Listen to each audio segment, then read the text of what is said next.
ကဲအားလုံးပဲမင်္ဂလာပါခင်ဗျာအခုကျွန်တော်ရောက်ချင်နေတာကတော့ကျွန်တော်တို့ data မှာစိုက်ပျိုးထားတဲ့ပဲမြစ်ခင်းကိုရောက်ချင်နေတာဖြစ်ပါတယ်ခင်ဗျာဒါဆိုလို့ကျရင်ကျွန်တော်တို့ data မှာစိုက်ပျိုးထားတဲ့ပဲမြစ်ခင်းကိုဒီလိုကျွန်တော်တို့တောင်သူဦးကြီးအနေနဲ့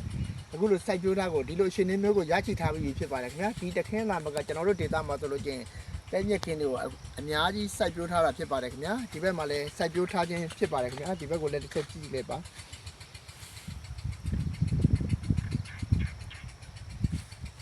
တောင်သူဦးကြီးအနေနဲ့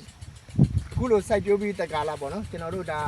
စိုက်ပျိုးတဲ့တက်တန်းဆိုလို့ကျရင်3လကျော်လောက်ရှိပါပြီခင်ဗျာ3လကျော်ဆိုနောက်1လ2လနေလို့ချင်းတော့ကျွန်တော်တို့ဒီပဲမြစ်ကိုတူးမှာဖြစ်ပါတယ်ခင်ဗျာဆက်လက်ပြီးတော့တူးရခါကျရင်လည်းကျွန်တော်အနေနဲ့ပြန်ပြီးတော့တင်ပြပေးမှာဖြစ်ပါတယ်ခင်ဗျာအခုလိုချင်းနေမှာဆိုလို့ချင်းကျွန်တော်တို့ပဲမြစ်ကဆိုလို့ချင်းဒီလိုအပင်မျိုးတွေဖြစ်ပါတယ်ခင်ဗျာဒါကတော့ဒီလိုပင်မျိုးတွေဖြစ်ပါတယ်ခင်ဗျာကျွန်တော်တို့တောသူတောင်သားအားလုံးနေနဲ့ပဲမြစ်ပင်ဆိုတာအားလုံးသိရှိကြပြီမဲ့မြို့ဝါရှိတဲ့ကျွန်တော်ညီငယ်ညီမငယ်တွေမျိုးတွေဆွေမျိုးတွေအားလုံးသိရှိကြလိမ့်မယ်လို့မထင်ပါဘူးခင်ဗျာဒါကြောင့်မလို့ပဲမြစ်ပင်ဟာဒီလိုပင်မှာပဲမြစ်ဥဟာဒီပင်ကရရှိပါတယ်ဆိုတဲ့အကြောင်းကျွန်တော်အနေနဲ့တင်ပြပေးခြင်းဖြစ်ပါတယ်ခင်ဗျာအခုနေထားဆိုလို့ချင်းကျွန်တော်တို့ပဲမြစ်ပင်ကဆိုလို့ချင်းတော့ဒီလိုပဲမြစ်အသီးပေါ့ဗျာဒီလိုပဲမြစ်အသီးတွေကို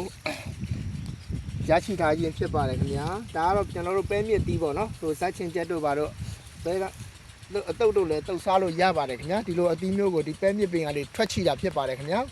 ကျွန်တော်တို့တောဒေတာအခေါ်နဲ့ဆိုရင်တော့ပဲမြစ်သီးလို့ခေါ်တာပေါ့ခင်ဗျာမြို့ပေါ်မှာဆိုလို့ရှိရင်တော့ပဲဆောင်ဝါသီးလို့ခေါ်တာပါခင်ဗျာဒီလိုသီးကိုပဲဆောင်ဝါသီးလို့ခေါ်ခြင်းဖြစ်ပါတယ်ခင်ဗျာ